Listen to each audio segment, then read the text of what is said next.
What you doing? Ran out of space on my phone, so I'm deleting some stuff. Bye, singing dog. Bye, goal. I pronounce you. Bye, wedding ceremony. Stop. At Metro PCS, you get 2 free phones with twice as much memory. Really? Don't say bye to your memories. Switch to Metro PCS and get 2 free LG K20 Plus phones with 32 gigs when you switch 2 lines. Metro PCS. Wireless. Figure it out. Coverage not available in some areas. Sales tax not included in phone price. Excludes numbers on the T-Mobile network. See store for details and terms and conditions. Blog Talk Radio. Hey, kids, I bet you've missed the sound of, hey, this is Sin and Sin's Chat Corner. Probably not. I'm just kidding. I'm being a smartass this morning because it's been snowing. And if you could tell, I'm a little bit congested. So hopefully Eve will be kind to me because I don't sound like myself. I sound even more boy-like than I would have thought. So obviously, of course, today Eve was gracious enough to call in from Florida to have our show today, which I appreciate. And we'll have her on the line in just a second. I want to remind everybody just a couple quick things. So here's how it's going to work. I'm working hard to see if I can reschedule Lisa Wilcox for tomorrow so we can get her on the show either Thursday or Friday because the holiday is this weekend. Lisa Wilcox, of course, is the actress of two of the Nightmare on Elm Street series. So I'm so excited to get to talk to her. So watch the show page for details as far as that goes. Obviously, you all know that due to my medical condition, I am stuck in the woods of Wisconsin instead of the beautiful Rockefeller Center right now, and no, I'm not very happy about it. So again, Eve is going to be the highlight of my day. I can't wait. So definitely keep your eyes and ears open for that. We should be going back to, unless something changes, a relatively normal schedule at the beginning of January. In fact, the first week of January, we're completely booked for the month, so I'm really excited. So without further ado, in case you guys didn't watch the little writing that I put up this morning, Eve Austin is someone I've been very excited and very anxious to interview for quite some time. The word kindred spirits comes to mind, and both of us have said it before, and that's probably because she is just that lovely and fabulous and amazing and good for the soul. But I don't need to speak her praises. She can speak those herself. So without further ado, let's get Eve on the line. Were you listening to me? Yes, I was. I'm going on and on and on and on and on. So this is me sounding like a boy, and I feel so bad because I sound like a boy. And I'm sorry. No, you don't. No, you don't. You really? Just sound different to your ears. Yeah. Oh, okay. I got it. Well, I sound a little bit different. Well, I'll try to sound more like myself, actually. I'm so excited to have you on this show because there's much that I've learned about you that I didn't know besides the stuff you sent me. So I'm really excited. And I went behind your back and I talked to other people about you, which I hope you don't mind. Ooh, well, it's important to do that because you want to know who the person is that you're talking to or that you're talking about, etc. I want to start off, though, with talking about, and you guys are going to love this expression that you've said, which I think is awesome and you should expand upon. You were quoted as saying, my favorite acting niche is taboos in society, and you had made a comparison to some of the great actresses who feel the same, meaning Jessica Lange, which is like on my top 5. So talk to me a little bit about that. Taboos in society, which I love. Not everyone does, and you have to be an acquired taste. So talk to me about that. Well, I find it interesting that, to open people's minds is something that is very close to my heart. And, our society, particularly in America, is very puritanical. And, we came from the Puritans. The idea of sex or love with another partner that's not acceptable to society, or anything that is not harmful to other people. Yes, of course, shootings and things like that are taboos, but that's not something that I want to express, except in the negative.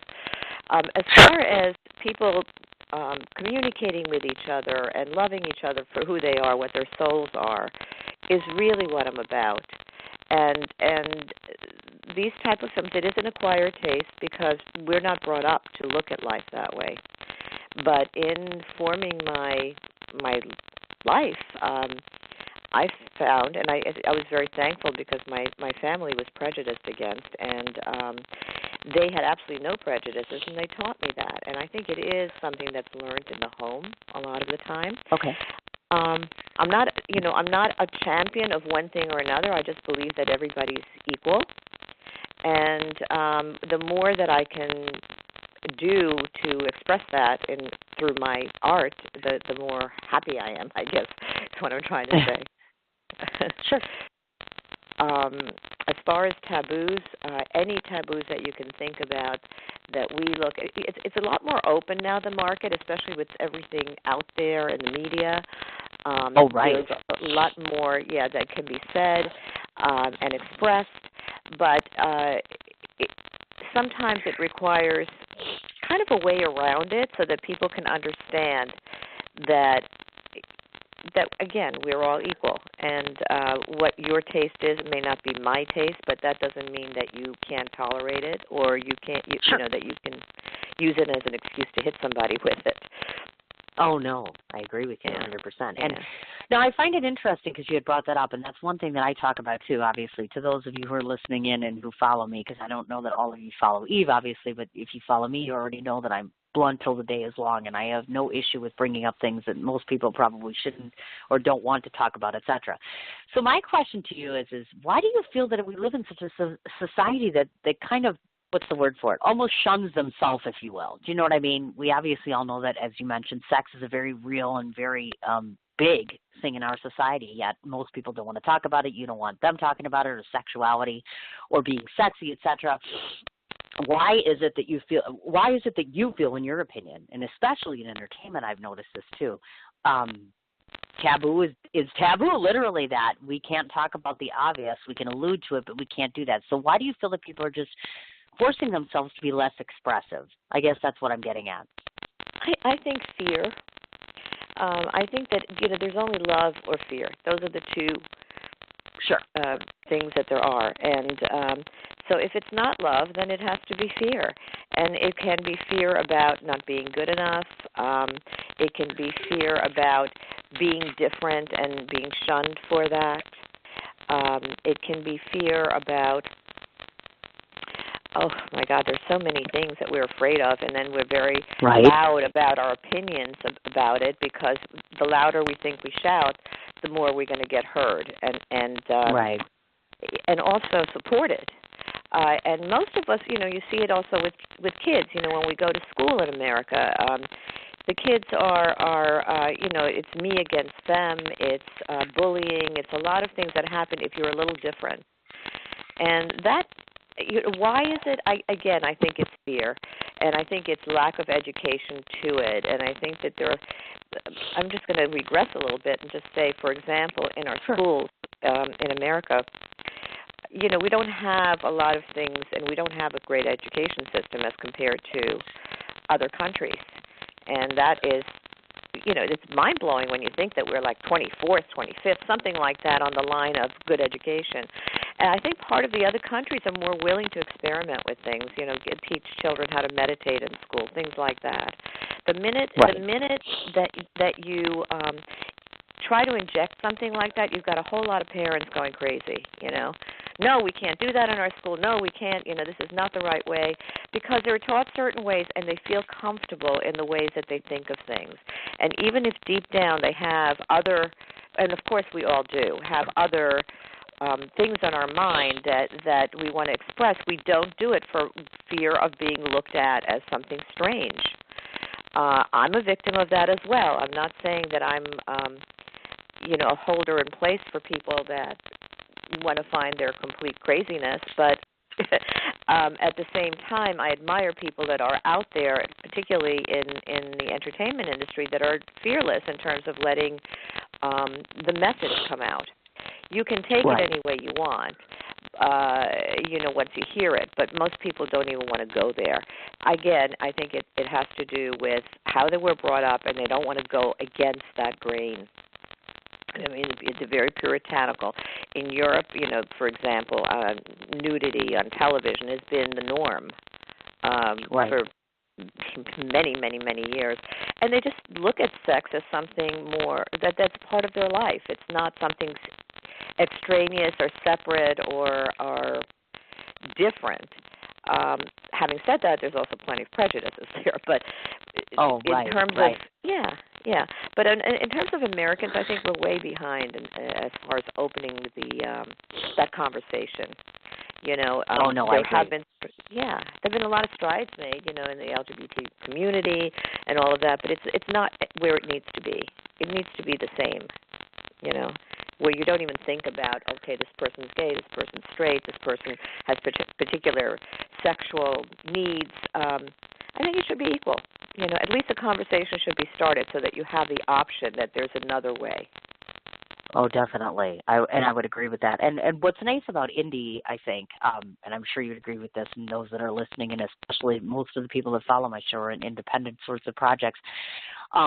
As you're talking about, the focus is different, and it's changing, and it's becoming more well-versed, meaning that just about anyone doing just about any sort of subject or material is free to do that in the independent world. Hollywood is so much more structured, and they have so many more ideals and what they want to do or what they want to see have done. And so I like the independent forum for that, which we're going to get into because, of course, obviously you've stepped into that boundary as well. So we'll leave that for a little bit. I want to mention something because you had talked about this. Now, I find it interesting that you have Viennese parents because to those of you that after the interview, when you go look at Eve Austin, which I'm sure you will, you would never suspect that. You do not look, well, first of all, I'm not sure exactly, are they 100% Viennese, which would make you Viennese as well? I want to understand this first before I ask a question. My parents were. They're no longer with us on this earth, but they were from Vienna originally. No. Okay. Got it. That's the order of things, unfortunately. But they were very old when they had me as well. So I had very old parents. I was their only child. I grew up on myself with a lot of adults, traveling from country to country. My parents were Holocaust survivors, and so they were born in Vienna, both of them. But there was an 8-year age difference, so they didn't know each other then. My mother escaped to Palestine during the war, and my father to England. And my father had a whole life. That's why I have, stepbrothers. One parent. Right. Yeah. And they met after the war in England, and then they got together and had me. But their entire life they spent trying to come into America. So my life as a child was going from country to country, and at times not being allowed to say what religion I was so that I could get into that country, which is, terrible. But sure. Fortunately, it was necessary at the time. It took us, I came here when I was 10. And it took a long time. It's, I have great empathy for, we're all immigrants in this country anyway, So I have great empathy for that. And, so they are pure Austrian, Viennese. But so I guess I am, although I'm an American citizen, thank God. Right. Very grateful for that. Yeah, because when we look at you, and like I said, folks, when you take a look at her, you'll see you almost to me looked Swedish or Danish or something along those lines, maybe even German. You know what I'm talking about? And I was unaware of the. I find that fascinating, the Holocaust survivor thing. Obviously, that's one of my biggest things. In fact, two of my guests that are coming on in 2017, actually, they're no longer with us, but they were pertinent to saving lives relative to the Holocaust or had been a survivor themselves. I don't think people really realize that we're always only 2 steps away, unfortunately, from having another Holocaust or having another tragedy to that extent. We're seeing it every day. Exactly, and it makes me sad. No, it's heartbreaking. A terrible thing.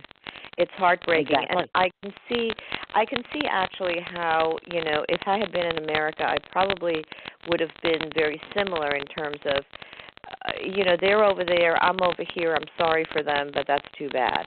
And that's kind of the way that everyone was treated, and that's what we're still continuing to do. I mean, I don't want to get into politics, but right now you see it happening, and people are getting destroyed because of their beliefs. We live in a country where we have the pleasure and privilege of being who we are, and supposedly nobody can put us down for that. Of course they do, but then there's freedom of speech, so it goes both ways.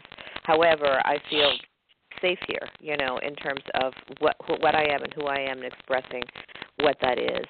And yes, I do. Well, I may look more German only because I was born in Germany. Well, that was one of the first countries my parents went to. But there you go. Just because you're born there doesn't mean you look like it. Oh no, I agree with you 150%, definitely, without a doubt. And that's such a I was I'm just going to sorry, say go a lot ahead, of people look at me and they think I'm from Connecticut, or I'm from the Midwest. Oh my gosh. Yeah. Like I she have has that such a vibe. mature look to her. You do. You really have a very mature look, and it's not like she's. And I want to preface this by saying she's like a day over 30, so she doesn't look old at all whatsoever. And you don't. I mean, you have this radiant. I don't even know. I've been trying to figure out the word I was going to use today. It's not radiance. It's more. She emulates this life essence. And that's probably the best way for me to put it. And you don't meet people like that all the time, and you don't see them with such a bright light on the inside and the outside, and I find that remarkable, and I gravitate to that quite a bit. But you're going to be hearing a lot of me fawning over you, so no need for me to keep going. We'll just move on along here. Now, I have to say, we need to talk about Ron Roberts, just so you folks know that is her brother, and he has this awesome format called Baltimore Net Radio. So talk to me about Baltimore Net Radio. I love like minds like myself. Oh, well, my brother, Ronnie, he's been in the business. He was a writer, music writer. Was born in London and still lives in England. And he currently broadcasts on Baltimore Net Radio from England. Nice. Yeah, he is the president of Conchetta Records, which is Connie Francis in America. It's her presence in America to make sure that she gets what's due. It has to do, I'm not very good at explaining this, but it has That's to do okay. with BMI and, after a certain period, these famous singers are no longer allowed to keep their own records. They're no longer allowed to get residuals from them. So, yes, it's a different timing in America than it is in Europe. So in order to make sure that she can hold on to her legacy, he created this company here. He's a huge music fan. He's extremely knowledgeable about many, many people in that particular era. And he also wrote a book called Knights of the Turntable, which is a marvelous book. And he about the girl singers of that period. So Baltimore Net Radio gives them an opportunity to be on there and bring this gorgeous music, Vicky Carr and Connie Francis and many women of that period. And he's so knowledgeable that he answers all kinds of questions, and he's, when he gets on the radio, he talks about their hits and their non-hits and their lives, and he's just a marvelous expert, and he's, like me, very joyous about life, so he brings a lot to the table. Yeah, he's great. Oh, my God. Now I have to interview this guy. I still have to interview this guy. Now I'm He's excited darling. about this. Oh, my gosh. With a British That's accent, lovely. yes. Oh, my gosh, and who doesn't love that? Now, is he on air weekly, just one time a week, or how does that work? I get the announcements because he posts them on Facebook. There's periods of time that he's on there every week, and there's periods of time when he's only on for a short time. But he'll do like an hour on particular artists and then devote that hour to them.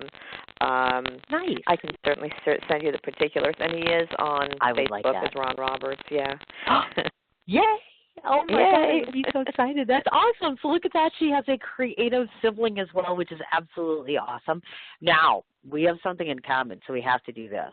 We have to talk about the amazing John Gallagher. John Gallagher, actually, without him, I have to say he came on my show like a year and a half ago. He was on, and we did a 2-hour interview. And he, his backstory, of course, with almost losing his life, et cetera, and the amazing plethora of people he's worked with. And he's so humble and so, God love him, sweet and honest and hardworking, and I think almost too hardworking. But if it wasn't for him, I would have never met half the people that I've met. I wouldn't have gotten into the movies like I did. I certainly wouldn't be as heavy into the film industry as I am, and I literally bow down to that man like you wouldn't believe. And he talked me into doing a 5th book, and he's going to be he doesn't realize this, but a much larger part of it than he thinks. Ooh. So tell me what it's like to be the actor side of things, because I don't work for him, obviously, so I don't know what that experience is like. So talk to us a little bit about what it's like to be in his world on the actor side of things. Well, I met John through one of the workshops that he does, and they're quite wonderful. And I've heard Tamara Schuyler-Jones talk about it on your show as well. Yes. John is the quintessential auteur, so to speak. His basic background with people that I so admire in the film business, such as John Cassavetes and that entire group of people. That's what his chops came from, and they're the very best chops you could ever imagine. And he remains not being this typical Hollywood type of guy. He's really he is, as you said, very humble, and he's very, very brilliant. I met him through the workshop, and a month later, he cast me in a film, which was The American Fango that you've spoken about before. Yes. Yes. So he has not directed me yet. Gabriele Altobelli directed me in that film. Got it. And I'm forever grateful to him because it's opened a whole new world for me. The group of people he surrounds himself with, John Gallagher, is amazing. It's very unusual to find that kind of family in the industry as far as I've seen. I agree. Yeah, they're warm, they're creative, they have no crazy ego stuff going on, and they just want to bring things out that are entertaining and life-changing for people. I'm very much looking forward to a time when there'd be a part for me with one of John's films. In the meantime, I remain in awe of him, and I continually communicate with him. But the man is very busy and very proliferous, and yeah, I met him after the fire. I had known about him previously. And I just said, I have to meet this man. I just have to meet him. And lo and behold, things worked out beautifully in terms of making that connection with him. But again, I can't speak to his directing abilities. I certainly can to his films and his writing, Yes.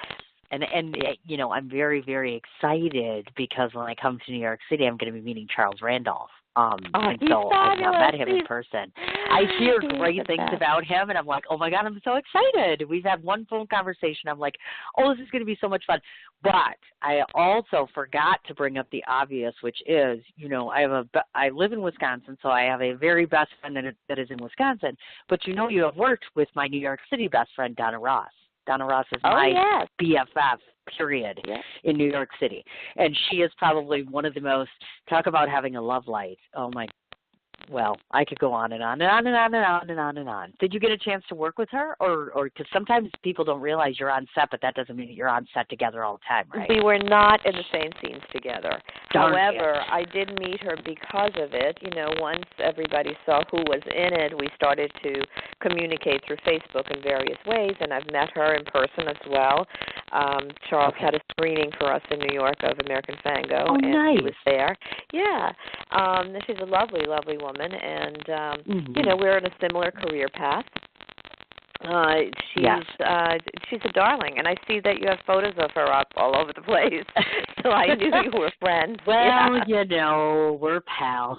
One of the nicest things that and I want to talk to you about this because you and her both have this in common in terms of this. Oftentimes people that listen to my show are individuals that want to get into the industry or first started out or a little bit older and are starting out. Talk to me a little bit about, because I hear Donna talk about this all the time, the challenges involved with age, attitude, and also the fact that oftentimes roles can be limited, even in the independent circuit, for women necessarily. So tell me, have you noticed a change within the last 12 months or so in terms of, is it that detrimental, meaning the age, the attitude you walk in, the prior accolades? Talk to us a little bit about what it takes to survive within the independent circuit, even though it's a little more loose, a little more comfortable than studio work per se. Well, the independent circuit has changed. I mean, the entire industry has changed dramatically, I would say, in the last 3-4 years. And the independent film situation used to be much more difficult to get into. And it was prior to all the techno stuff that's available now. So pretty much anyone with a wish and a dream can make a film, and it be at an independent. The industry has changed in the sense of it used to be, and it probably still is, theater was the most, respected and revered form of entertainment. And television used to be the third cousin, and film.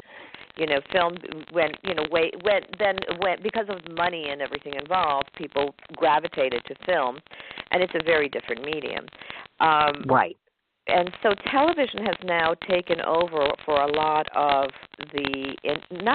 I can't say taken over, but in terms of ease of getting into and people wanting to be in it, television seems to be the area now, whereas many theater people wouldn't do TV, many film people wouldn't do TV, and that's completely shifted.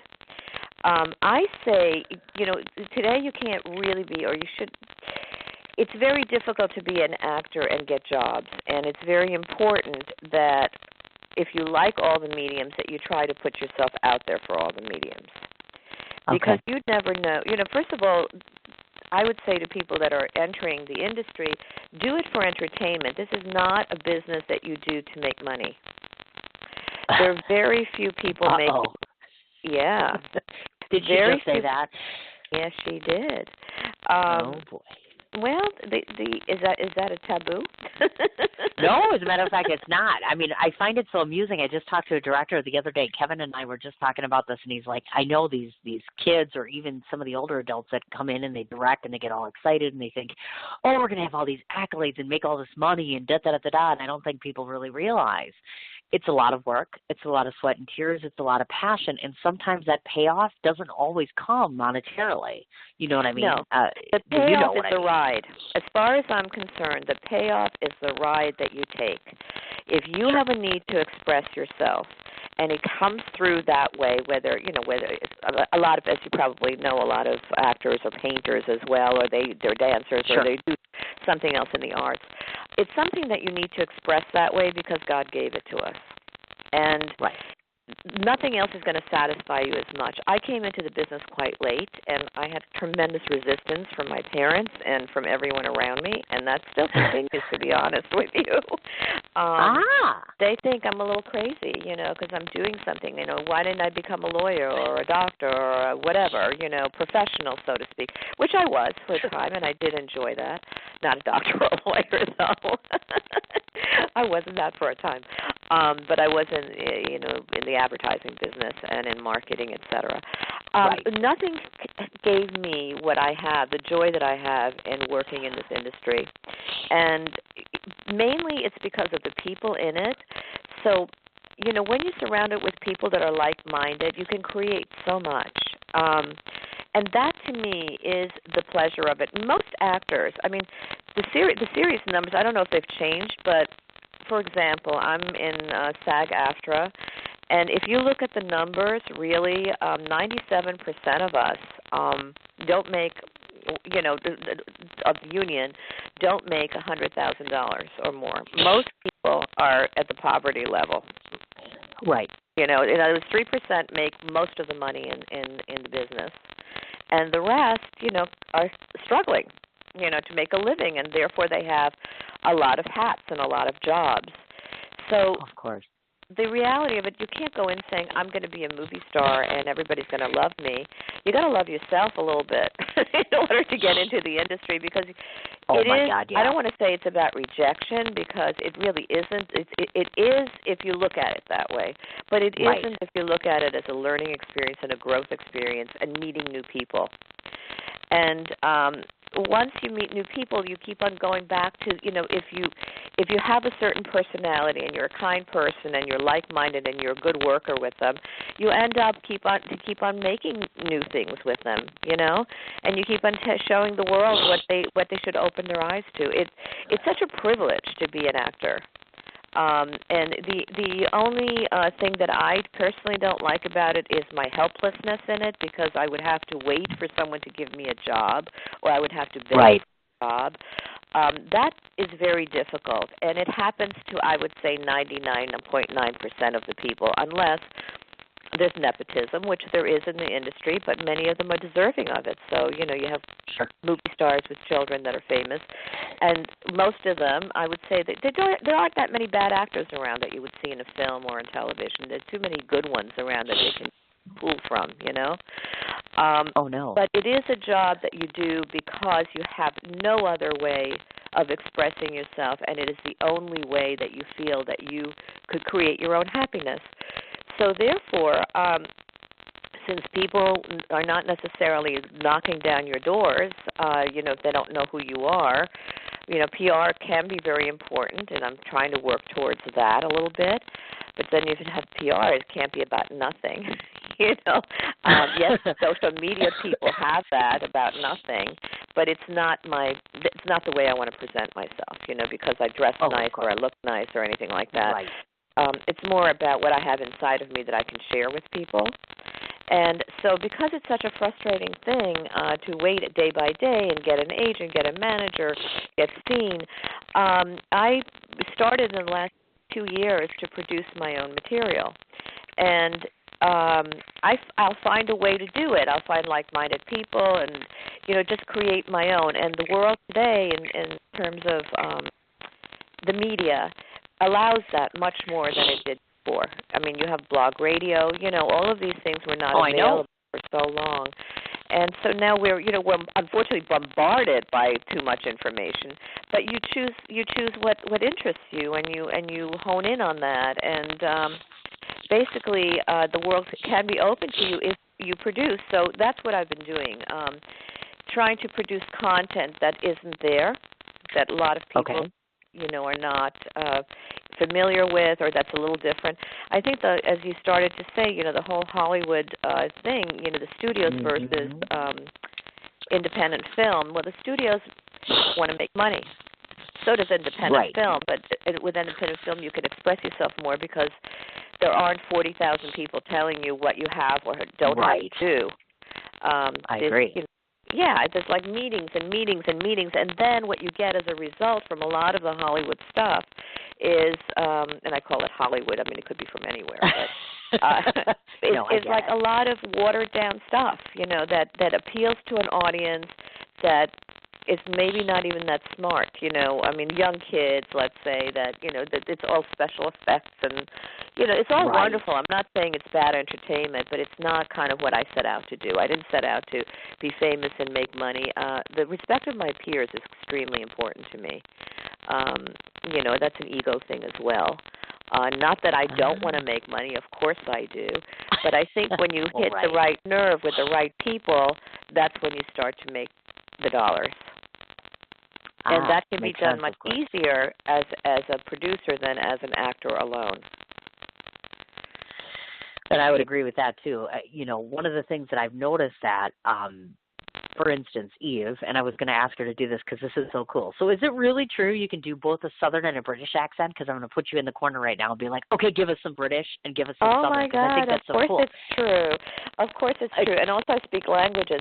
But the odd thing is with the languages, I speak German and Spanish, but when I speak English, I train myself not to have the accent anymore, which is not so useful when you go out. And certainly they don't call me too often to do my Spanish, although I speak it fluently because I live in South America. But they don't call me very often because I'm blonde and blue-eyed and I don't fit the stereotype of that. Oh, Lord. Yeah. But I love accents, and the way that I normally would do them is through phonetically. So if I get a script, I work on it phonetically.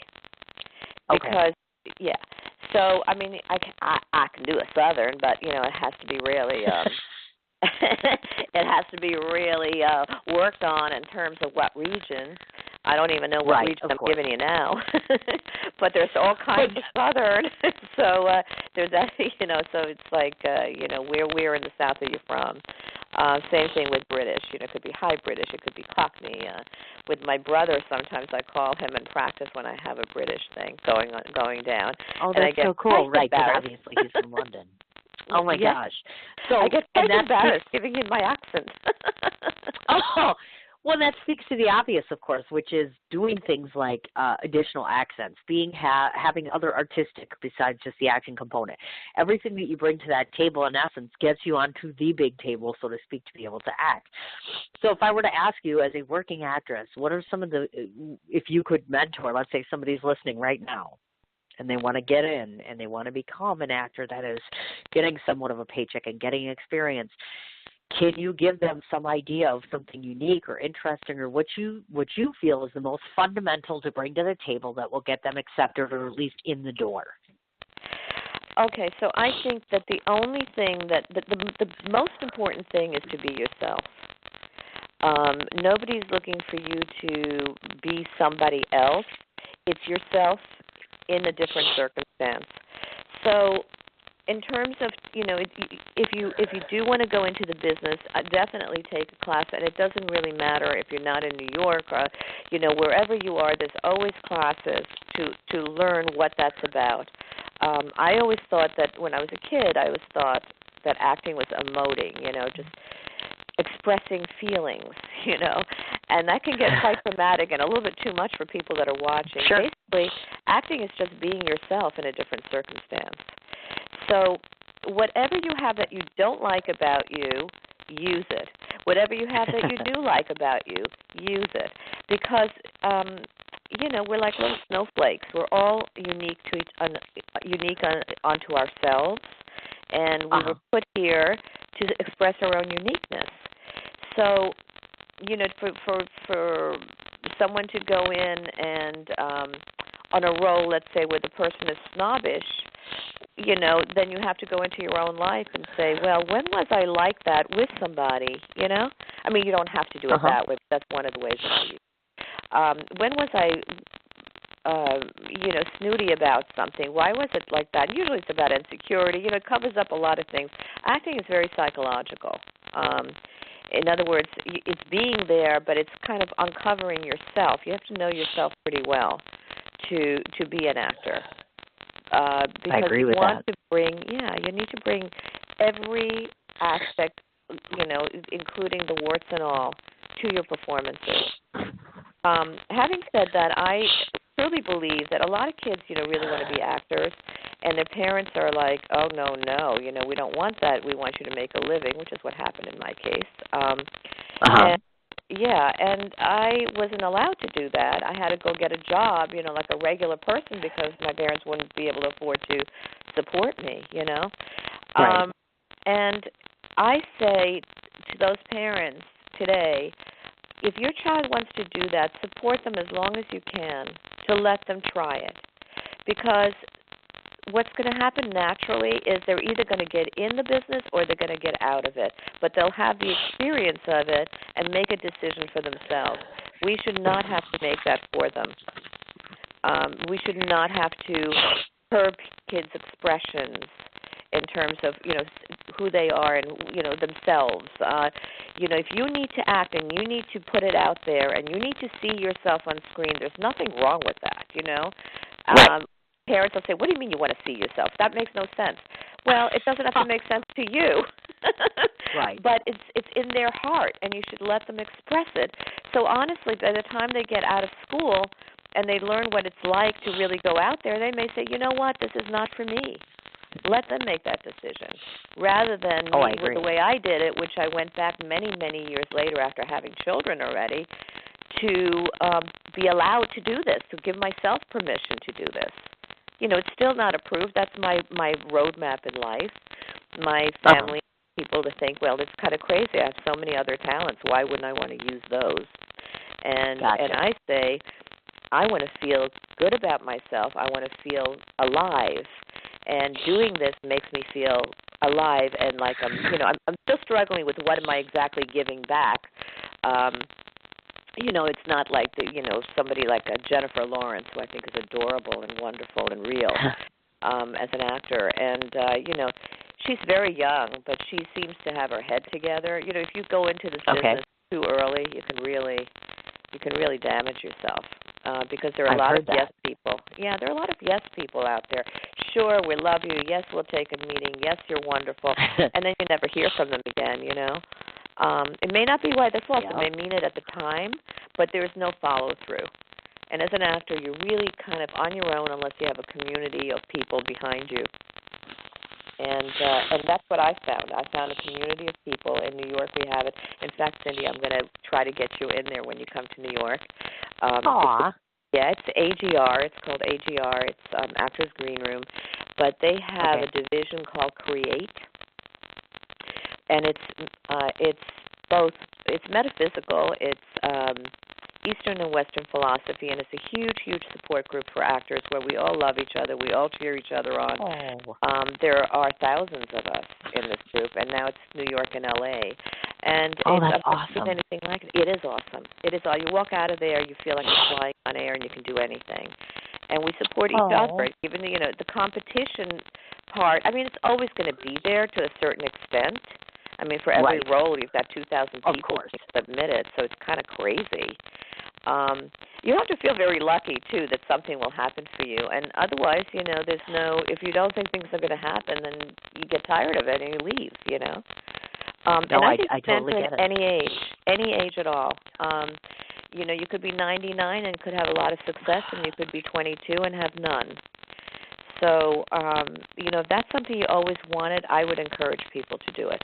Take a couple of classes, see what it's all about. Do something in your local market.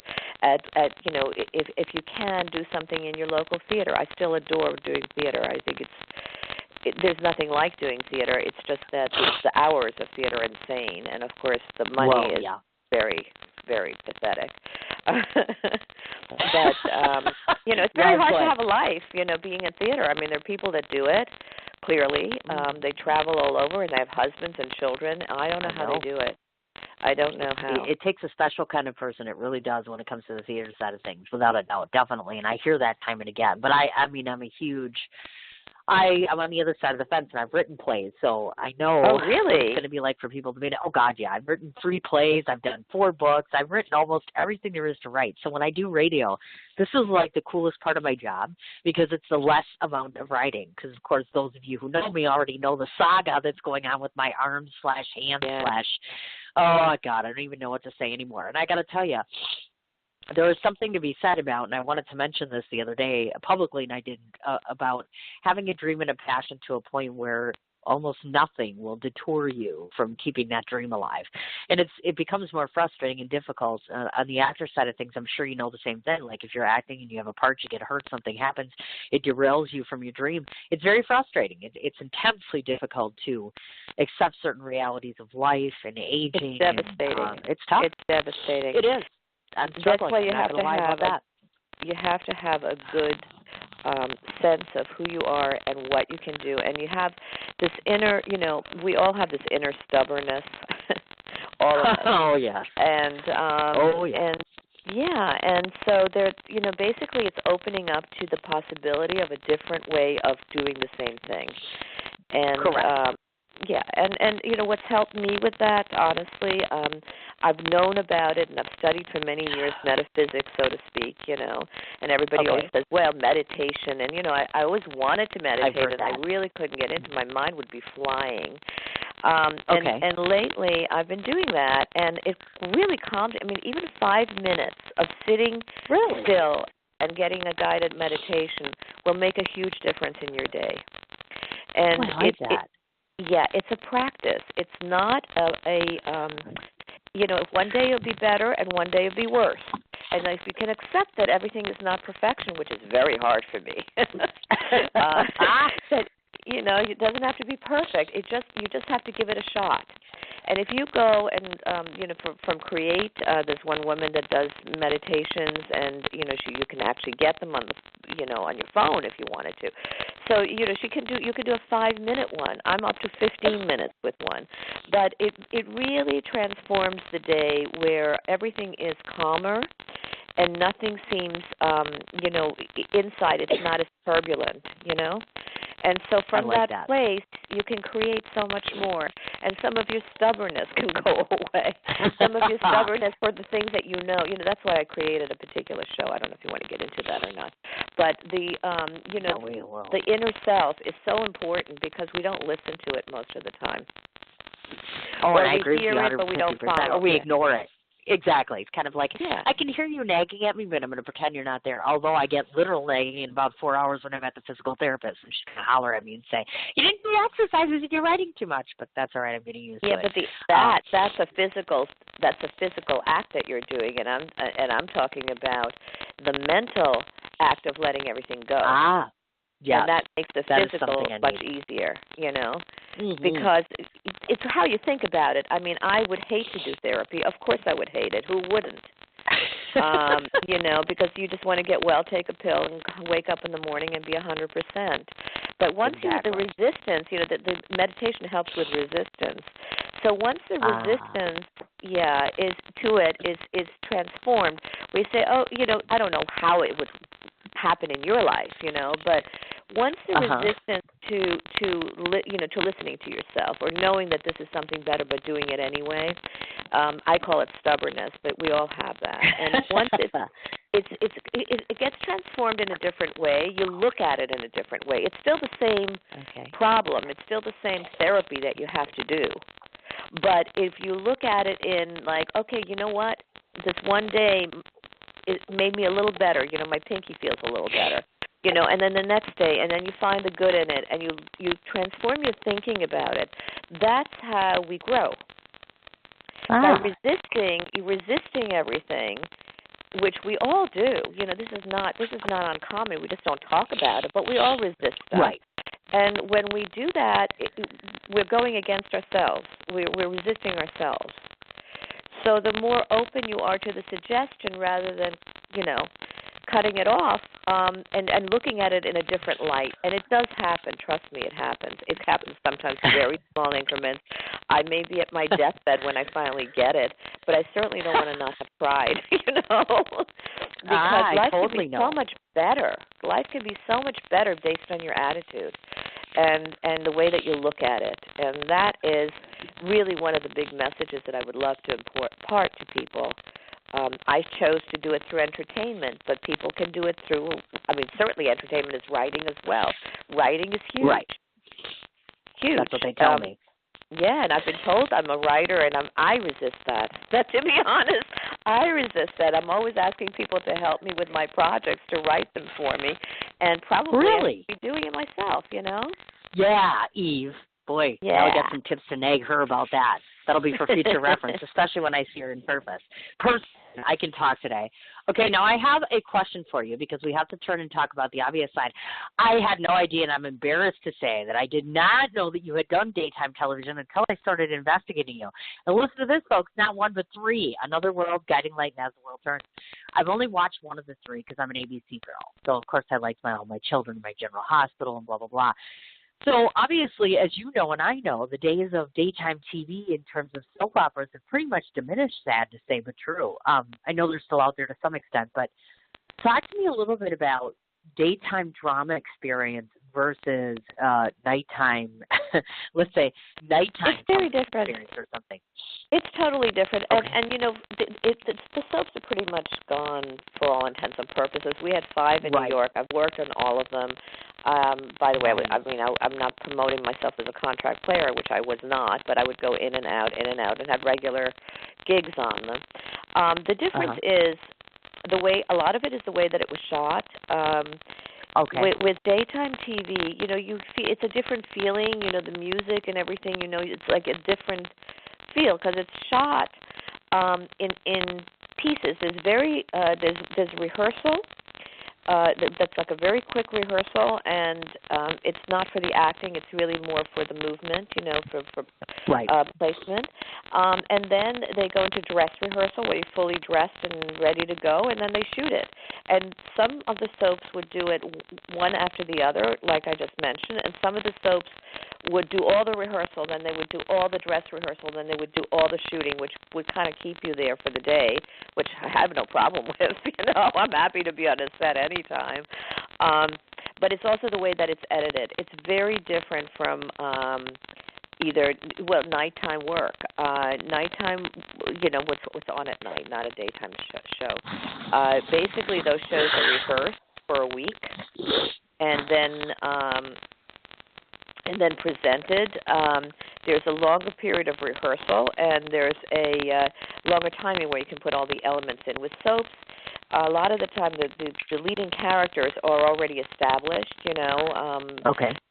Like Susan Lucci, you knew who her character was, so basically she would memorize line and do them in the character. Gotcha. With each other program, especially when you're a day player and you come in for one particular thing, you are a brand new person coming into that, Okay. It's very, very different. Again, series regulars already have their personalities and whatever established, and so within that character they do it. But each time you go in as a day player or, a larger, even a guest star, you are creating a whole new character that's not been introduced before. Gotcha. Yeah. So it's in a way it's harder, but to get to be a series guest star is very tough, very, very tough. There's a hierarchy in the industry, which goes. Really? Yeah, it's interesting because, for example, if I do an independent and I get a lot of PR or eyes on me for that, then there's a shot that I can go into television with something bigger than what they anticipate. But really the hierarchy in television today is they want you to come in and do what they call co-stars. And co-stars could be anything from 1 line to 2 lines to 3 lines, Yeah, and when you do co-stars, I find them very difficult. That's what they expect you to do in order to work your way up the ladder, Okay. To get to series regular, you have to go through 40 different things, and that's what most agents will tell you. Of course, if you're well known for something else, then you can kind of bypass some of that. But it's because television has gotten so big now, and so many, even I saw Julia Roberts is going to have her own show. So many movie stars are going into it because there isn't as much work for them, particularly as they're getting older. I find, though, you asked this question before about age, and I think ageism is a normal way for Hollywood because that's what people want to see. But you're looking at 73 million people just in America that are baby boomers, and they really don't have much content for themselves. So it's a market that's really going to explode, and if it's already starting, that a lot of the movie stars, B movie stars that are not as well known anymore, even though they were wonderful when they were younger, find a way to get onto television so they have a regular job. It is become a medium, particularly with cable, that has exploded and that can show you, a lot more than what you can. It's more like a movie. A lot of the time you watch these shows and they're more like a movie. They're not like TV, what it used to be. Ageism is always going to be there, but I believe there are going to be roles. Of course, there are much less roles for me now than there would have been when I was in my 30s or my 20s.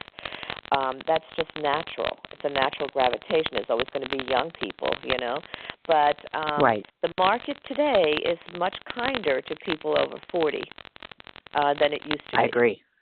And, I agree with you there, so definitely. And so everybody wants to be in on that. And, you are what you are, and you have to give what you give. And what was that woman, Gloria? I forgot her last name, that did Titanic. She did Titanic. The lady. Yeah, the lady. She's passed on, but she won an Oscar before she did. And, Isn't that amazing? She was an actor forever, and she finally got a role in her 80s or 90s that, presented her where she needed to be. And she was very lucky to get that because, out of the hundreds of thousands of actors out there, there's such a small percentage that really gets seen. That's why I say you have to love the ride. You have to love the ride. Definitely. And her ride is, and listen to Eve's ride here. Oh, my God. She's done the daytime television thing. We're going to get into the indie thing.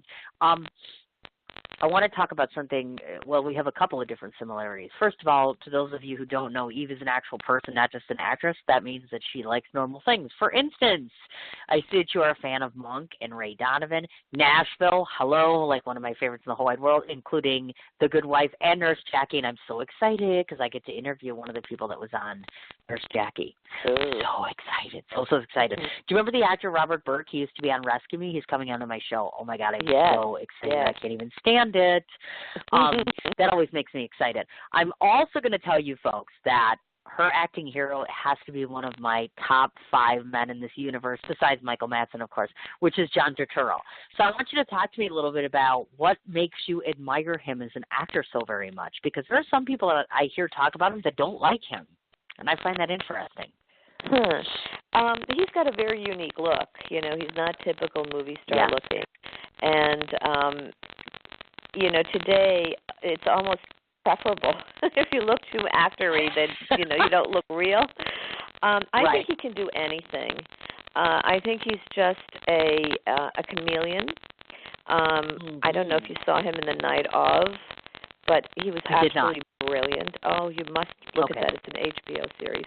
And he is just able to transform into anything that's required, but he still remains who he is within that context. Correct. And he's a native New Yorker, yes?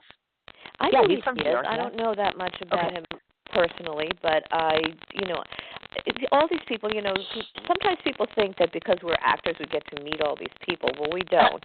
And we're fans just the way that other fans are. And you hope to go to a movie and look at it as a fan and not as an actor, you know, so that you can get involved in the drama. I don't want to be like taking the – if I go the third or fourth time, I'll take the movie apart. But the first time I want to sit through a film, and I just want them to do their magic, you know? Right. And in watching him, he's so real. He's such a fully fleshed out human being in everything that he plays. And that to me is a marvelous actor. It's not, you know, being that character, you know, the very Hollywoody, for example, Rock Hudson always played the very Hollywood kind of version of who he was. And he really wasn't quite that. I enjoyed it very much, but it kind of leaves you as the audience kind of separated. Right. You know, I love to watch an actor and forget that they're an actor and just get into the whole thing and watch it as if it's a 100% human being, and that's good acting. You know, that they seamlessly go into there and you forget who they are. And you know, Meryl Streep has that quality. So many have that quality. Yes, she does. Oh my gosh, there's just a list a mile long, of course. And we don't want to forget to mention that. I'm not going to lie. I personally feel that he's pretty darn easy on the eyes, but I'm single, so I can say things like that. I think you can say things. I can say things like that too. I'm not in jail. He's an Italian hottie. I'm like, oh my God, he's so cute. Oh my gosh. Well, just to let you guys know, because I know that there's probably, let's see, out of the 58,000 people that listen to this show, there's got to be a quarter that are saying, oh my God, that woman is so attractive. Well, here's a hint for you. She's got a husband and a child. She's a mother and a wife. So I want you to talk to me a little bit about balance. That's one thing that we like to talk about on this show a lot, which is I don't think people realize when they decide to make a commitment to embark upon acting, there has to be a balancing act. You have to be good at literally doing the parallel walk of mom, wife, actor, acting lessons, acting training, etc. Talk a little bit about how it impacts how the professional side of things has an impact on your personal side of things. And we all want to know how you met your husband, because I don't think I've ever seen him.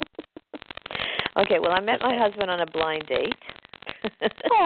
And I'm very big on blind dates because when I was a single gal in New York, we didn't have internet or any of that. Not that it's that helpful, to be honest, because it seems to me that everybody lies on those stupid dating sites. I mean, they're not stupid. Amen. It makes you feel like you're connected, but then you meet them. From my friends, I've heard this, and they're totally not what they say they are. They're what they wish they were. Okay, there you go.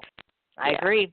Yeah, it's very tough. And in the days that I met my husband, you know, coming from that European background, and having to get a job and having to have a, you know, whatever. My only goal at that time, and I was not an actor. I mean, I had wanted to do it when I was very young, and then it was completely taken away from me. It's just, you can't do that, and that's it.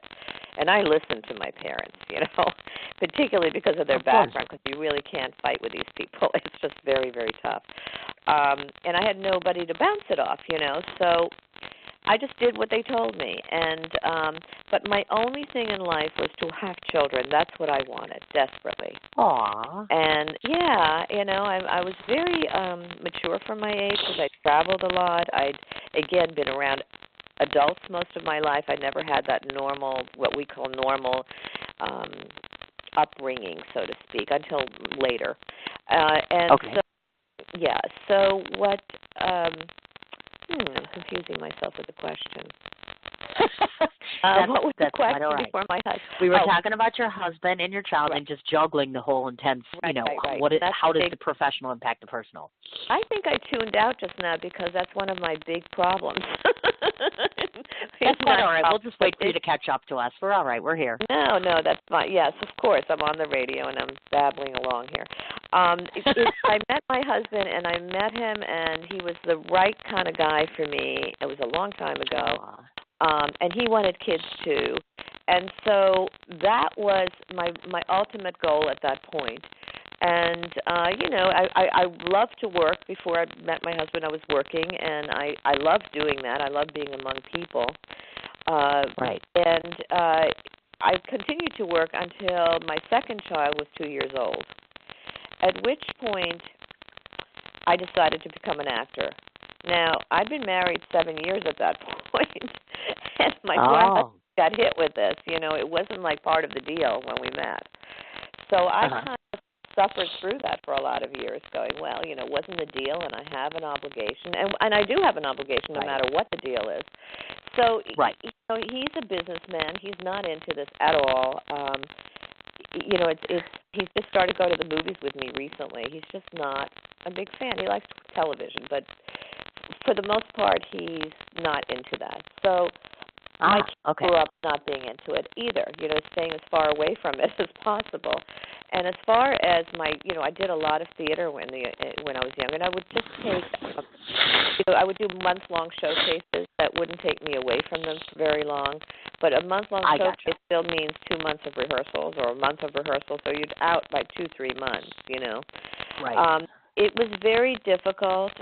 It is a balance constantly, and if your mate is not into it, now my husband supports me financially, so it makes it a lot easier in one way to go, because I don't have to have another day job, but how many day jobs could you have between the acting and your children? So right, of course. That they turned out. My kids are fabulous. They still live in New York. They're in totally different industries. And they're starting to come around. The more that they can see that I do. I mean, my poor kids had to go to every basement and every wonky theater that I've ever been into just to come watch me. It wasn't respectful not to. And and they're pretty judgmental, but now they're coming around. They see that I work very hard, and that it doesn't affect their lives. It's only about my life, and it feels selfish. Oh yeah, it really does. No. Well, yeah, it does. Part we all have to have our dreams, and we all have to pursue the things that make our heart happy, obviously. And that's so our important. children, I think, come to learn that. Yeah, and I think they admire it more than you would. They admire it more than you would think. As you grow into it, and they see your work ethic, and they see that it makes you happy, the older they get, the more that they will understand that. And if they don't, then they have an issue with it, and it's not your issue; it's their issue. Kidding. Yeah. Oh no, I agree. I just had this conversation with my 10-year-old and my 12-year-old. We were talking about it the other day because, in 7 years I will be a New York City resident for good. And so I talked to them and I said, I love you awful and I want you to come to New York. And so I think I've been 2 out of the 3 right now. So the odds are looking really good. I mean, obviously they'll be full-grown adults then, but I thought, well, come there because you want to live there and because you want to experience your own dreams and your own passions, not mine. Being there is my passion and continuing to pursue that. So hopefully, with any luck at all, no doubt, they'll be able because to do that. at that point in their lives, they're going to be teenagers, and they're going to want to explore so much more than what their immediate surroundings are. And right now, they're comfortable where they are, and they're with their peers. But at that point, they're going to start looking at colleges or going forward in life, and you have a much better shot as they're older than now. When you'd have to pull them definitely. out of school. I agree. Yeah. I do. I agree. Now, we've reached that part in the audience where the audience knows that I'm going to ask this question. So everybody that comes on the show gets this. If you follow me, you already know that I've been on a mad hunt to interview the same person for a year and a half now. And I know that Eve's going to do it for me. Today's going to be the day. I'm going to ask this question. She's going to be like, yes. I have this actor's phone number. I'm going to hook you up. It's going to happen. And I know you're going to say, I have a personal relationship with Michael Madsen, the actor, and I'm going to give you his phone number. We're going to set that interview up. Yes. She's gonna say yes. I can feel it right now. It's gonna happen. I can have it right now. I don't know, but there are ways to do it. There are ways to do it. Damn! What I gotta do? Oh, I'm telling you. Anything One thing you about want this can be industry, done. folks, I'm telling you, listen to me right now, folks, those that are listening in. I've come to learn this, and this is an acquired thing that I had to understand. I had to learn to understand this over a period of, in the first year after trying to get him on my show, I'm like, okay, it's got to be me. You know why? Because I've talked to his publicist repeated times. I've tried to get to New York whenever he's there for a red carpet. I didn't get there. Well, my child had been ill, etc. But it becomes to a point where it's really not even so much the celebrity anymore. It really is the people around him, and I've come to learn that. Oftentimes, the celebrity doesn't even know you're trying to get to him because of the people that surround him.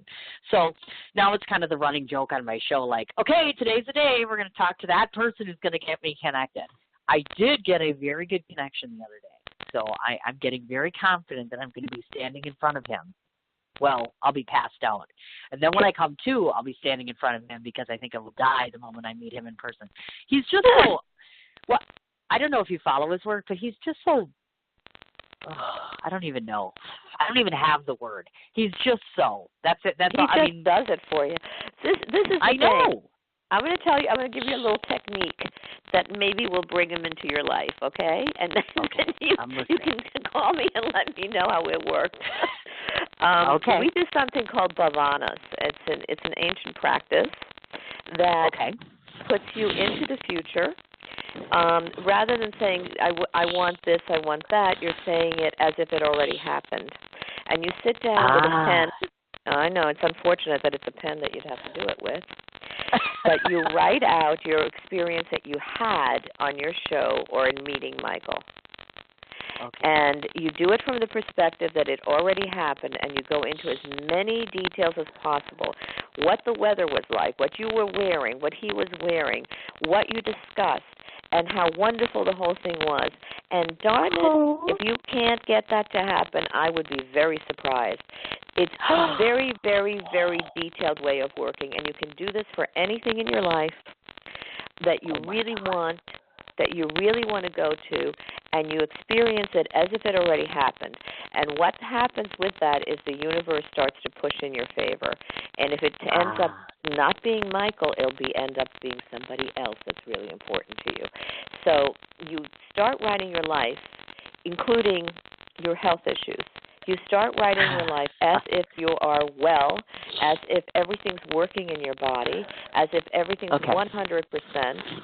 And I will, after the show, I will send you information so that you can go into and learn about that. It is something that a lot of actors like to use because everything's so uncertain in our business.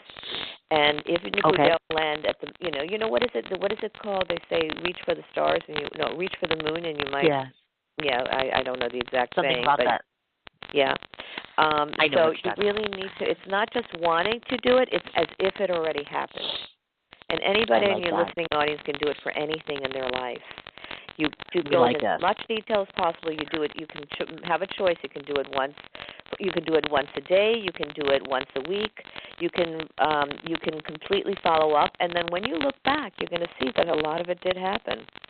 And we're seeing it with people booking jobs. And if you can't do it, a lot of it is fear, afraid. Because many of us are afraid of not getting what we want.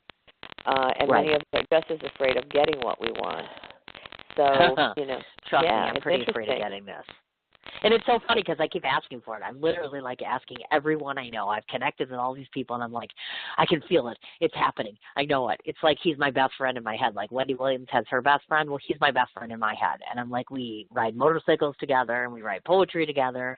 And yes, my sane consciousness knows that we're not doing that, but I'm like, I just keep saying, one day this is going to be a reality, Cindy, and then what? It will be a reality. You've got to write. You've got to write about your motorcycle ride, and you've got to write about your poetry writing together. It scares me a little bit. I mean, guy scares me. I know a little. It scares it's a little scary. That's what prevents you from having it. Because you said, if you can't meet him as an equal, then it's much more difficult. Because right now you revere him. And so you said, okay, well, I'll faint and then I'll wake up. But the thing is that you're going to be equals when you meet. And there's going to be something that you can equally change. Can I cry, though? Can I at least cry? You can do whatever you want. Experience. You can do whatever you want. It's going to work out. That doesn't matter because it's you and him. And it's how the experience went. And so you can create It's an either that or- imagination, and gosh darn it if it doesn't happen. I'd be Well, it better. I will say this much. I made a vow to myself that if I didn't have significant lead in getting him by the end of this year, that I was going to stop. And I know people are disappointed because they're like, oh, he is one of my top 5 of all time, besides interviewing you, that I would love to interview in my lifetime because they're that significant. There's something about this man. And what people don't understand is my real mother is alive, and we don't really have a relationship. And I can remember when I was young, the few things that I remember as a young person is that she adored him. She still adores him to this day. She just adored him as an actor. She just thought he was so magnificent. So I sometimes used to wonder if I was doing it more because that person wanted it, not me. But now I'm clearly convinced that his body of work is just, I don't think he could do something badly. I mean, I have an him idea. in such a fine way. What's that? Why don't you start his fan club? Okay, because that's a little creepy. No, I'm 47. I don't think I need a fan club for him. No, well, I mean, I'm just saying because I see it like, that's how my brother met Connie Francis when he was a young guy. Ah, okay. Yeah, he was writing for a musical paper, and he would always write about her. You have a show. He may or may not know about it, but right. The only way that by giving service or value to somebody is how they first get attracted to something. I'm not saying that's what you have to do. Of course not. I know the bravado. Well, I've been in this industry long enough to realize that sometimes you just have to get clever about things. So, I have this Art is Alive Film Festival in June, so I've told his publicist, well, whether he comes or not, it's my festival. So if I want to do a tribute to Michael Madsen, I guess I'm going to. And if he shows up, great. And if he doesn't, I'm still doing it. I'm very excited about your festival. It's my gig, so I can do that. But it would be very nice to share that with him, of course. But it's one of those things. And like I said, I don't want to give up hope. But at a certain point, one also has to realize in this industry, you can only expend so much energy and time into certain people and certain things before you're tired. You know what I mean? I'm discouraged at this point, so I'm trying not to lose hope. So we'll have to see. We'll see. I'm trying to stay on the poly positive as far as that goes. I really am. I want to ask you a question because you had prefaced this earlier in the conversation, which is, of course, one of the things you used to do is you used to work in advertising. So I can only surmise that occupation, that field, more or less helped you. Was it not a help, that sort of training in the advertising world, helpful in terms of acclimating into acting? Because in some ways you're largely selling every part of yourself. Yes and no. It was really something onto itself. Because I have both I have a bit of a business brain. I'm a Gemini, so I'm very dual. And I have a bit of a business brain, and I also have the creative side. And the two, I've always tried to match them, but they don't always match. So in advertising, yes, you would do a presentation, and I've never had a real problem public speaking. However, when I memorize someone else's lines and I go in for an audition, I do get very frightened, much more so than if I had to talk about something specific that I know about, that I'm an expert on, and get up there and talk in front of people. So it's a very different discipline. Where it's helped me is in marketing myself as best as I can.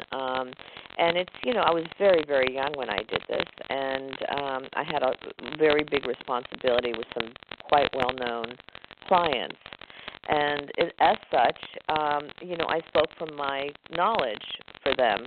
But the acting is a very different thing. I don't think that the two really correlate. I think only more on a business end. Perhaps if I'd been a writer, copywriter, but I supervise copywriters and artists. Gotcha. So, I liked it because I like to be in control. And I think that's probably why I enjoy the producing part so much. Because, you're the boss. And you get to do, like you do with your show, I get to do whatever I want when I'm producing. Whereas when I'm an actor, It's wild. It's perception, you know. Probably I should be doing my Bavanas on the perception of being an actor. There. Oh, that's cute. Oh my gosh! And just so you folks know, she did attend Syracuse University. Obviously, you majored in fashion design, which most people may or may not know. I would like to know: are you doing? And I'm assuming that you are, because you mentioned Gallagher. So talk a little bit about the importance and the significance to those out there in the acting community in terms of continuing education or furthering your experience in terms of academically to make yourself a better actor. Oh, God. I mean, that's so critical. I think the more that you're interested in the world and the more that you explore in the world and the more that you educate yourself to things that are out there that you really have an interest in, the better actor you're going to be, because it just makes you a more whole person. Right. Knowledge is power. Knowledge is important. It creates all kinds of avenues for you to pursue. And certainly when you're working on particular characters, you know, we do a lot of research, and we do it for a reason, because we want to know how these people feel, how they are, what they're like. And so if you're playing a scientist, then you open up your world to that. If you're playing a doctor, you open your world to that. It's a fascinating study of psychology, really. People that are good at psychology or took psychology in school tend to be very good actors, because they understand what lies underneath the emotions. And so, you know, you're able to hone in on certain things that relate back to yourself. Because we've all had every emotion possible. There's only that many emotions, you know. It's not... Right. Yeah. So when you can go into yourself, and even though the situation is different, you can go into yourself and say, you know, I remember, you know, it could be a love interest, and yet you have something, and yet you bring your child into it, because you remember something about that, and you're able to project it in a different way. And people don't know you're talking about your child when you're having a love scene. You know, I'm not suggesting that, but you know what I'm saying. They don't know what you're talking about, what experience you're having. You could be thinking about tomorrow's lunch, and they're going, oh, she's having such an amazing experience. You know, I want to have one like that. And it could be about food. You know, they don't know. So it's kind of like tricking yourself into a psychological place from where you yourself can come and get that out there. I don't know. I'm being very obtuse, I guess. It's hard to explain, but I think that the more that you know, the more knowledge that you have, the more well-rounded you are as a person, and the better actor you're going to be. Right. That makes perfect sense. Of course it does. And one of the things that you've been involved with, I want to talk about this because I don't know a lot about this television show. I see that you've been talking about Fully Engaged. It was nominated and won by the New York City Web Fest with both Best Web Series and Comedy Series. So talk to me a little bit about Fully Engaged, how you got involved in that. I will. Fully Engaged is not a project that I started. It's a project of Erica Robel's, and she did a 12-episode thing about getting married and all the different. It's very funny. It's very cute and very funny. I was a hired hand in that. I'm in one of the episodes. It is not my gig, but I love being with them. I met the director of it, Rob Margolis, has become a friend of mine. Nice. Yes, and I've developed a series, and I hired him to shoot that for me. And he did that a year ago. He went to California, and he's shooting movies there. But we're possibly getting together on a new film that he's doing. In addition to what he did, that was a web series also that I created called Lola Does Manhattan. And he was the director of it. And I've held on to it for a year because I didn't feel it was at the level that I needed to be to release it. We're hoping to release it now in February. And what I'd like to do with that particular venue is, not the venue, but what I'd like to do with that particular show is create a pilot so that it can go on television. And that would be nice.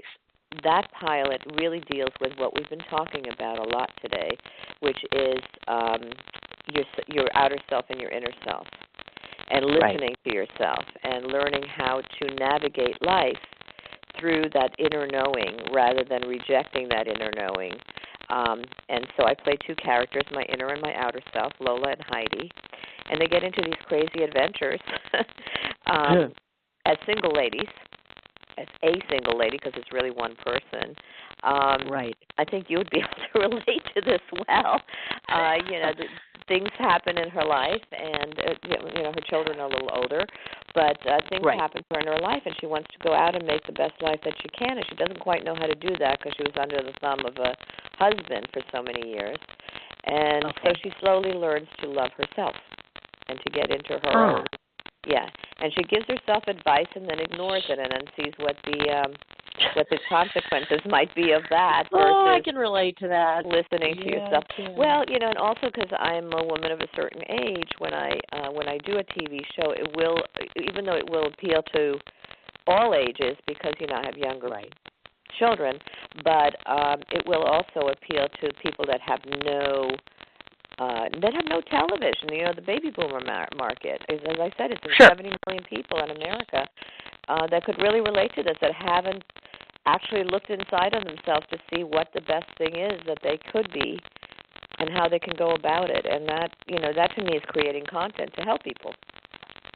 Without teaching, as entertainment, obviously. And we don't want to forget to mention she's the writer and the producer for Lola Does Manhattan, so we want to be pertinent about that as well. I'm one of the writers. I'm one of the writers. Gotcha. I'm the actor and producer. I always hire my own director. It's very hard to direct yourself, honestly. Very, very hard. And I always like to have extra eyes on the set, And maybe one day I'll direct, but I'm not nearly ready for that.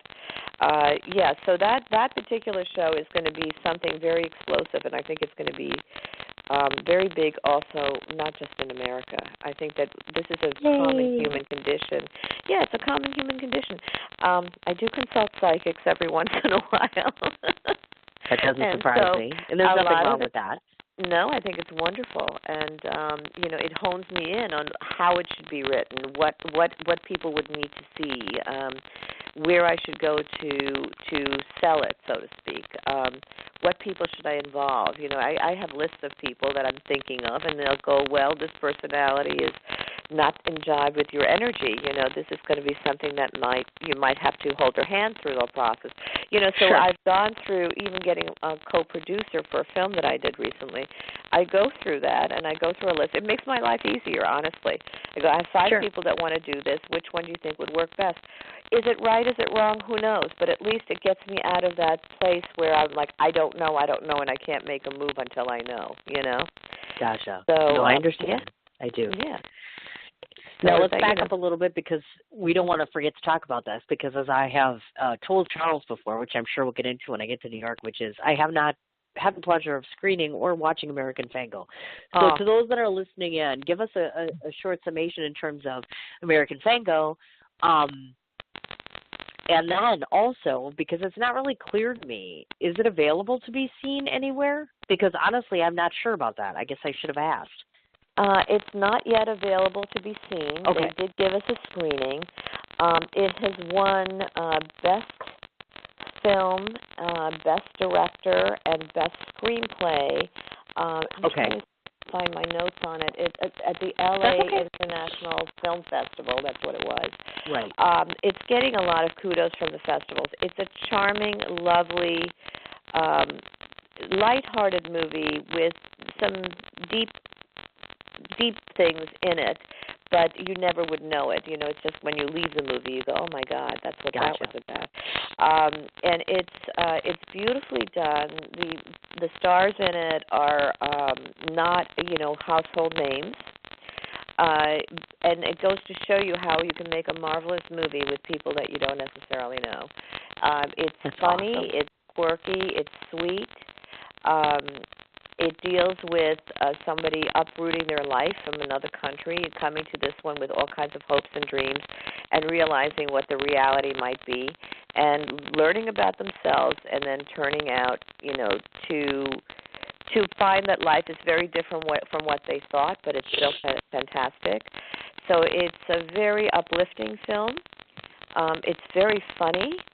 It's very sweet, and I have no doubt at all that you're going to be seeing that in probably without a doubt. very near future. Yeah, it's unfortunate that we can't screen it yet, but probably there's so many legalities with these film festivals, and as you know, right.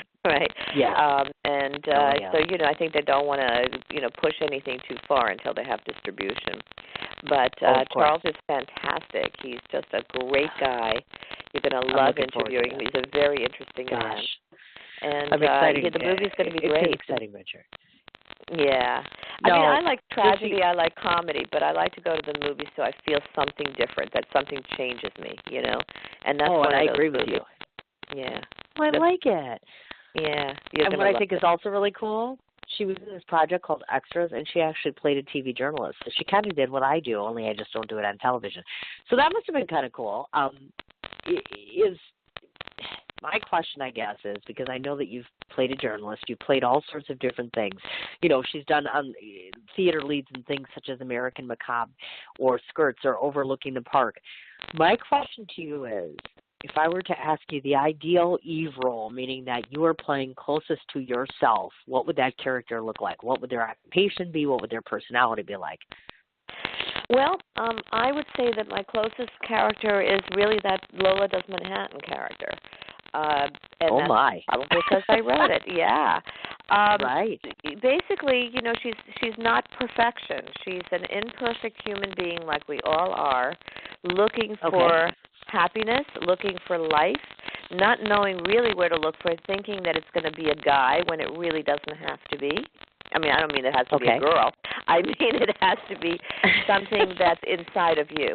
And the minute that you find that inside of you, that's your best you, and it's unapologetic, like you, Cindy, that you go out there and say, what I want is, I want to express who I am and what I am, and if you don't like it, that's too bad. And so that's the road that this character takes. It's like, I don't know all the answers, but I want to find them, and I want to find the best of myself, and I want to have as much courage as I can and as much fearlessness as I can to bring myself to life and to have other people learn from my own experience, that I kind of did it and they can do it too. That is the best kind of role that I could, hope for. Gotcha. It's it's an individual that may be a little quirky and maybe a little this and a little that, but again, very individual to who they are, and that's learning themselves, because it's a never-ending process. Well, of course, just like in real life, obviously, that never-ending process. Yeah. Well, it's interesting about real life. Now, on the flip side of the fence, I know that you've been talking quite a bit about Legit, obviously, which is somewhat of a risky role you were talking about. Again, you were acting as one of the writers and producers. So let's talk about Legit a little bit. First of all, talk about the backstory. Talk about, now I always picture you in more of the risque type role because, Donna does that a lot too. And I'm like, I can totally see that bending of yourself a little bit. And so talk to me a bit about Legit. So Legit happened through a program, also, again, this Create program that's at AGR. They have something called 72-hour, it used to be Shootout, it's now called Film Challenge, where you have to come up with a story and film it and edit it within 72 hours. Okay. And the idea was given to me by the woman that runs that place, called Jen Rudolph, runs AGR in New York, LA. And she turned around to me. She downloads a lot. She gets into spirit a lot. And she said, I was thinking about it. You really should be playing a madam. And my personality is not such, but I do have that sexuality. At the same time, I have that little girlness, So it's kind of, I've never really fit into any mold, which could be a detriment in this industry, because I can't tell you that I can only play mothers, or I can only play grandmas, or I can only play, whatever it is.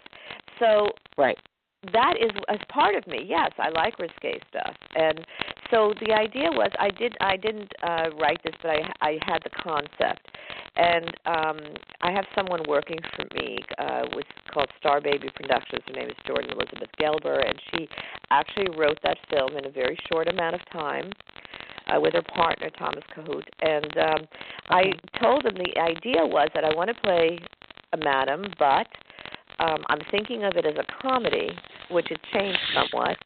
And I'm thinking of it as what about these sex workers that are not treated equally in our society? They're shunned, and yet it's the oldest profession in the world. And I personally believe it should be legalized. I think it stops a lot of crime. It takes a lot of drugs out of the picture. We do have legalization in many parts of the U.S., and so I thought, well, why don't we talk about legalization in New York? And so it's a short. It's a 15-minute short. It is about that, and it's about the crookedness that happens, the politicians that are all involved in saying one thing and doing another, like showing up at these houses of ill repute, so to speak. It's about female power and women in the business. It's me and another warring madam who I believe that we should give we should give our girls, health insurance. We should do all the good things for them because they're not just meat. And she believes in just bringing them from different countries in barrels. So you see the contrast there. It's an interesting little film. I don't know where or what it's going to do in terms of the film circuit, but again, with this one, I also see it as a pilot. Sure. And I see it, and right now the film is. It's interesting in the sense that I wanted to do a comedy, and I'm looking at it as a comedy, and it's not quite working. I'm thinking that it would be better to be more serious. It does get a laugh, but you can do laughs in a serious vein as well. And so I would have two shows to promote or to sell. One would be a comedy, and one would be not a tragedy, but it would be the inner world, and the inner world of how these people got there. Why are they open to bribes? Why do they hide themselves? What kind of life did they have that they ended up in a house of prostitution? And the customers that come there, and why do they come there? It's not always sex. A lot of it is loneliness. There's so many aspects to it. It's a whole genre. And so this little film opened me up to it. We've entered in some festivals. We recently won. The AGR has at least 20 of those movies being shot every month, the 72-hour movie. And so you have at least, I would say, probably out of 100 films, they picked 8, and we had a little premiere, not a premiere, but a screening of it for industry people last week. Okay. And it's a great way, actually, for people to see different things, right, and with a lot of large cast, so they can cast from that, So, so it's a little movie, but it could be a whole big project as far as, when I see the level, even if I don't see a level of interest, I'm still going to do it. So, of course.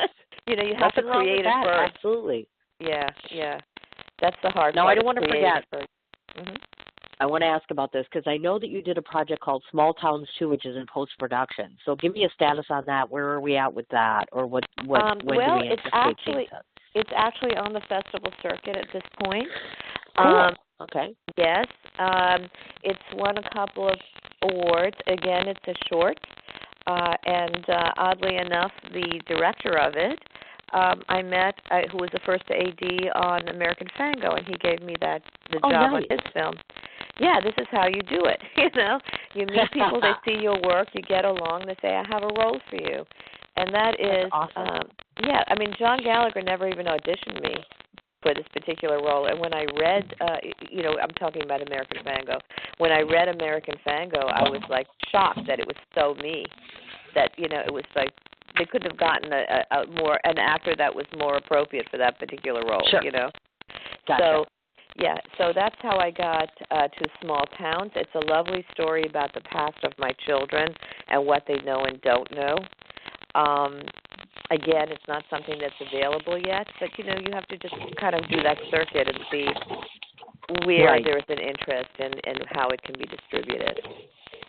So, sometimes thank you for looking at all my stuff. Pardon me? Well, that's my job, dear. We're supposed to know all your job, that but you do it very thoroughly. Not everybody does. Oh, my gosh. So. Actually, somebody had told me that recently. They were like, they called me, I don't know what that sound was, Barbara Walters. Or somebody had said, oh, she's like the Barbara Walters out there. And this was not so long ago. You and I are. thought, oh, my God, what an incredible compliment. And I have a great passion for what I do, and I like the world to be able to see, anybody can use the word actress or anybody can use the word celebrity. Everybody that's on my show is a celebrity. You could do something that I can't even imagine doing. I find that so impressive and so amazing, and I hope that one day I'm able to expand my skill set. But in the meantime, I get to interview all these absolutely awesome people that do these wonderful things. Well, we've got to have you in one of our movies. We've got to have you at least as who you are. Why not? That's what you do. It's real. Oh, my God. I have to tell you, I tried to act once. It was embarrassing. Well, first of all, they gave me too much tequila. I'm sure that had everything to do with it. And I'm like, I suck at this. I don't know how to act. I'm awful. So I'm sure that's something to do with the fact that I was intoxicated. Perhaps if I hadn't been intoxicated, it might have been that's a little tough. Yeah, it is. It makes it a little bit tough. But, I was told by Mr. Gallagher himself that I'm being asked to come on set in February when they're doing Syracuse. So I'm curious to see what that experience will be like. And I'm never opposed to anything. If I had to play myself, that would be perfectly fine. But if you expect anything else out of me, all bets are off. That's exactly right. Now, I want to clarify something. I have a notation here. Now, is this something you're participating in, this project, the San Francisco concert involving John Lennon and Jerry Garcia? There was a notation about something like this. Yes, I through one of these through my work and hiring directors, etc. I met a person, Gary Malik, who is an amazing DP, director of photography, filmmaker. His father was a legendary filmmaker, and he has a company called Killer Beam Productions. And Killer Beam does a lot of things in the paranormal and horror category. Okay. And he's also an entrepreneur, and that was one of his projects. But I can't really address it too much because it's not my project, and I don't know what he's doing with it. But no, it's fine. It deals with bringing music to. It's bringing music to the world, but it's allowing musicians to make money off their own work because, I can just tell you the basics of it, which is, the record companies usually get 80% or more of every artist's work. And so this is a way of these musicians to get voted on through applications and for people to be able to see them on the Internet and discover new music and allow them to keep their own money and just, they would get like 15%, a lot of it going to charity. Nice. It's a wonderful concept, but I don't know at what level it's at right now, so I can't address it any further than that. But I'm very into a lot of different things, and I'm always open to hearing about new ways to have people become part of the industry without having to, put money into it or whatever. Something that gives music back to the people is right along the alley of that. Yeah. And all these people that we were talking about, it's wonderful. It snowballs into meeting more people and doing more work. Right. And I say that all the time. You never know. Yeah. You never know that one person you talk to will lead you to another person. Networking is important. Building healthy, good, long-term relationships. I know that people think, well, I did one project, and so I'm very big on meeting people, doing shows, doing events, doing things, and staying connected with people. It's extremely important that those relationships envelop and develop, and you don't know what's around the next corner. I don't think people realize that to the fullest extent. But so we're all connected. We're all connected. I agree. And so when you gravitate towards what you like and what you have a feeling for, like you do with your interviews, then you build more. You don't know who's listening in your audience that said, well, I always wanted to do this, and maybe hearing this woman speak gave me the guts to go after it. There's nothing except fear and love, like we started this conversation. And if you're not in love, then you're in fear, and there's no two ways about it. So it's a conundrum, and we're all in it together, and we all want to resolve the same issue together. Kidding. And it's like, we're not in competition. We're all there to create a unity. And the more unified we are, the happier we are, because we don't feel like we're alone, We don't have and to maybe go the somebody road listening in is like Michael Madsen's best friend, and he's going to call him up and be like, hey, there's this girl that wants to interview. Oh, here we go again. I hope yeah, so. Right. I keep and I hope that when you write your Bhavana, you'll say you met through your best friend that listened to your show. I know, no kidding. That's exactly right. There you go. Now, I don't want to forget, there's just a few things that we want to finish up here, and then I am actually going to try to go to bed for a few hours before I go to physical therapy because I'm just exhausted. This cold is killing me. I feel like I'm on my deathbed right now, and I'm not in New York City, which makes me even more upset. Well, I'm sure you read this, that the intention was to come, and I was to be in New York City today, and now I must see a neurologist and a hand surgeon and 2 more physical therapies this week, which the good part is I will be in New York City next week instead of this week. So if you're back in New York City, you can actually physically see me next week because I will be. Not yet, but I may have to come to Wisconsin, but you're going to come back to New York. There's no doubt in my mind you're going to be back Oh, my in New God, York. yes. I'll be back like a gazillion Way times, before your festival, because for sure I'll see you then. But, no kidding. I'd love to see you before that. But you know what? This is your attitude now. You have to think for yourself. I'm sorry, I'm being very pushy about this, but you have to think for yourself that the reason that you're there and to see these doctors is because they're going to help you. Not except I miss my family in New York City. Not because it's a chore and you feel lousy, and it's more and I about. do feel lousy. Of course you do. If you tell me you have to go to bed, but it's going to get better. It can. This entire conversation, you've been so peppy, and you're going to just, now go and rest it out. Then do that for yourself. God, it's a good thing to do. Really, that's what they tell me, even though I have like tons and tons of work, but I am going to. Doesn't matter. The work will wait. You can't wait. You can't. Exactly. And if you're not refreshed and you're not, that's why I tell you meditate. If you're not refreshed and you're not within yourself, then nothing is going to work the way that you want it to. And so just open up your heart and let these people in and let them heal you and heal yourself more. No, God, I hope so. It can't get any worse. Let's put it that way. That's for sure. That's another way to look at it. There you go. Now, to those of you listening in, if you are intrigued enough to, which we hope that we've accomplished this through the course of the last hour and a half, her name is Eve, and the last name is Austin, just like Texas, which is AUSTIN. She has a Facebook personal page. Her website is eveaustin.net. She has an IMDb profile, a LinkedIn profile. She's on Pinterest, and she has an Instagram account, which is EveAustin1. Is there any other place where people can find you? Well, we don't want to forget. The legit page is up, and people can look at that if they want to. That's a legit fan page on Facebook. In another month, I have Lola Does Manhattan is up as well, but it's not quite ready yet. But, it's coming. IMDb, of course. And you can find me. If you look for me, you can find me. Yes, she's the radiantly beautiful blonde that's on Facebook that you cannot miss, as a matter of fact. She's got this recognizable face. And I don't want to forget, of course. Now, there isn't an established American Fango page, is there? Because I tried to find one on Facebook, and maybe I'm crazy. There is. Okay. There is. You have a page. Gabriele Altabelli has his own thing, but you do have an American Fango page, and it has some promotional material and other things for you to look at, and a lot of little clips that are really lovely that you can get an idea of the movie from. Ooh, we like this, definitely. Yeah. Okay, now we've reached the part of the show, which if you've listened to my show before, you already know what's coming, which is I get to tell my guests what I think of her, and then I am going to sleep before therapy. I've convinced myself of this. I'm surprised I've made it this far. I'm very proud of myself. I wasn't sure how I was going to do. I said that right before I went on air. I'm like, oh, my God, how am I going to manage this interview?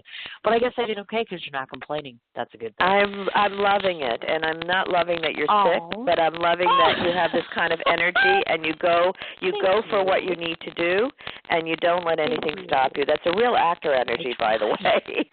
Oh, well, thank you. I have been told that before, actually. But we're going to talk about you for a moment. So these are my impressions of Eve Austin, and the reason that I do that at the end of every show is because I don't think people realize that just because I'm talking to you, my listening audience, about her as being an actress, etc., she is also a person. And the way to gravitate to an actor and or actress is to get impressions of them from people that have known them, talked to them, researched them, etc., which is my job. By the way, this is the only part of my show, because people forget this. Everything is written by me with the exception of this last part. And the reason why it's not written is because then you know it comes right from my heart and right off the cuff. These are my impressions of Eve.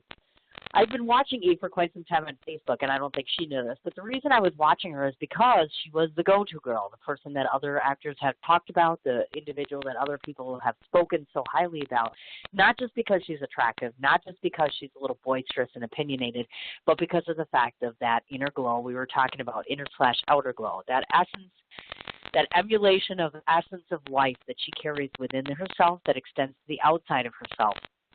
She's very inspiring and motivating to people like myself, not because she just came on my show and she hollered at me to take care of myself, but because she is the number one go-to person that I have noticed in New York City that is not biased to the work of other individuals, that solely and exclusively take tons of time to promote the work of other people, not just herself. I'm here to tell you that I know lots of people in New York City, and I love them dearly. However, there is a fierce level of competition that exists. It's one of the things that I dislike greatly about this industry is there is not enough patting in the back that's mutual. She's very good about recognizing and realizing talent in the face of other individuals. She's very good at being humane and humble, very similar to John Gallagher, who we spoke about earlier.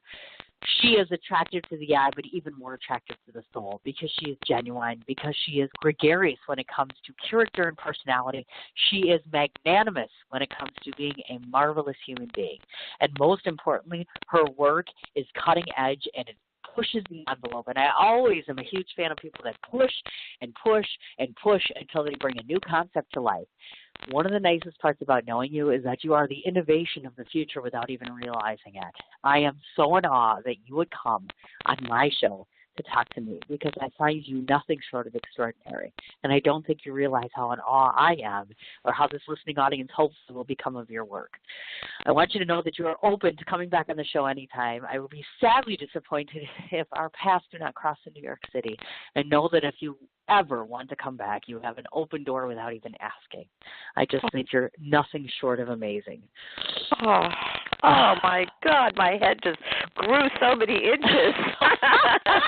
This happens a lot. Like people will cry or they like get all upset, and I'm like, don't get upset. I'm just being truthful. People oftentimes don't hear those things, and they don't. Well, we need to because we all have dark moments, and we don't go into the light, and that is such a lovely, lovely thing to say, and I know that you mean it. Very true. And I'm so delighted and honored for you to have me on the show and to say those things about me. You just made my week. Maybe my month. Look at that. Well, and she's also in a very warm place, kid. So the sun's probably shining on her, and unlike the rest of us, we're buried down in snow and cold weather. She is one of those people that's in those wonderful places. So I hope that you enjoy your time in Florida. And like I said, I'll come back. I'm probably coming back at the end of January. I have to go to Vegas in January for a bit, but I'll probably get back to New York at the end because there's a couple other actors I want to meet. So I'm very excited that we'll get to be face-to-face. Now that my job is done, you go and enjoy your holiday and have a wonderful Christmas if I don't talk to you, but I'm sure I will. And I'm going to go die in my bed. And I wish you health, my God. I wish you health, and I wish you all the wonderful things that you wish for yourself.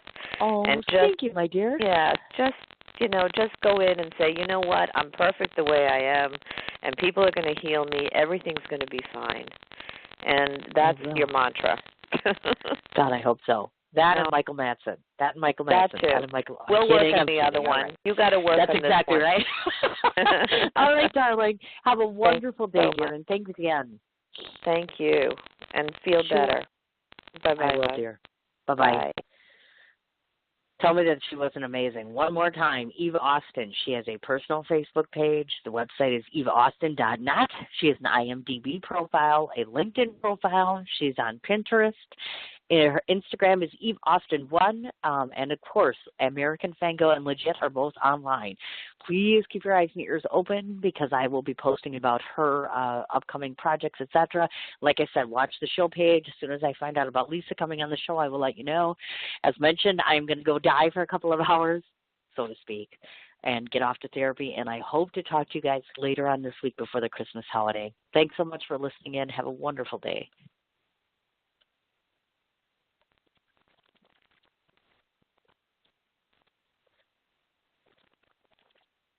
What you doing? Ran out of space on my phone, so I'm deleting some stuff.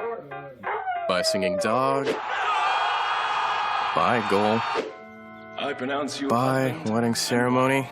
Stop. At Metro PCS, you get 2 free phones with twice as much memory. Really? Don't say bye to your memories. Switch to Metro PCS and get 2 free LG K20 Plus phones with 32 gigs when you switch 2 lines. Metro PCS. Wireless. Figured out. Coverage not available in some areas. Sales tax not included in phone price. Excludes numbers on the T-Mobile network. See store for details and terms and conditions. What you doing? Ran out of space on my phone, so I'm deleting some stuff. Bye, singing dog. Bye, goal. I pronounce you. Bye, wedding ceremony. Stop. At Metro PCS, you get 2 free phones with twice as much memory. Really? Don't say bye to your memories. Switch to Metro PCS and get 2 free LG K20 Plus phones with 32 gigs when you switch 2 lines. Metro PCS. Wireless. Figured out. Coverage not available in some areas. Sales tax not included in phone price. Excludes numbers on the T-Mobile network. See store for details and terms and conditions.